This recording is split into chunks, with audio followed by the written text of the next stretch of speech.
And we, once again, bring you a great interview from the NAFB convention in Kansas City, talking to Janelle Buxton. Thank you, Janelle. Absolutely, thank you. Janelle is from Des Moines, and she told me she knows Sioux Falls real well. She compares Des Moines with Sioux Falls.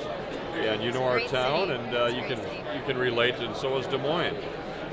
You're with DuPont Pioneer, and Janelle, you are the Marketing Communications Manager for corn, and I'd like to talk about that. A couple things. First of all, you have the Optimum Aquamax products. What is that? So Optimum Aquamax products are DuPont Pioneer's elite, drought-tolerant class of products. So they offer a yield advantage in water-limited environments, much like what we experienced this year across the country. And then they also offer top-end yield potential in more normal growing conditions. This year was the second year that Optimum Aquamax hybrids have been commercially offered, stretching on about 2 million acres, is what Optimum Aquamax will plan to this year. In 2012, we saw in over 11,000 on-farm competitive comparison trials, Optimum Aquamax delivered an 8.9% yield advantage in water-limited environments, so those drier, stressed acres, and then a 1.9% yield advantage in more normal growing conditions, your 150, 200 plus bushel yield environments. So as far as looking at the yield results for 2012, you actually saw more intense advantages with the areas that were suffering the drought conditions. Absolutely, absolutely. Which Optimum Aquamax hybrids were developed through Pioneer's proprietary accelerated yield technology system.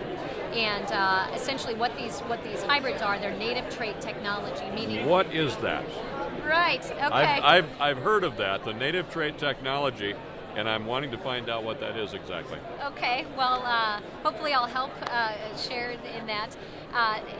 This essentially is taking genetics that we have identified through this accelerated yield technology system.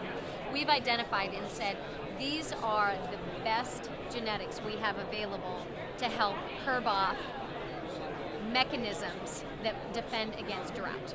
Okay. So, for example, drought can occur at any time. That's one of the challenges about bringing a solution to the marketplace, is that drought can range in geography, but then also different kinds of stresses, water stress, heat stress, soil types.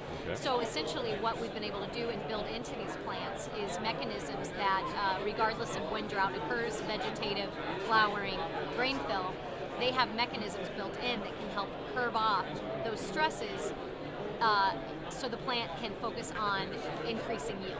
All right. Janelle, I want to thank you so much for your time. You've answered a lot of questions for me and for our audience and our producers. And if we, if you make it up to Sioux Falls sometime soon, we hope to see you and maybe talk to you on our station. Very good. Thank you. Okay, thank you, Janelle. Janelle Buxton joining us here at the NAFB convention. Thank you.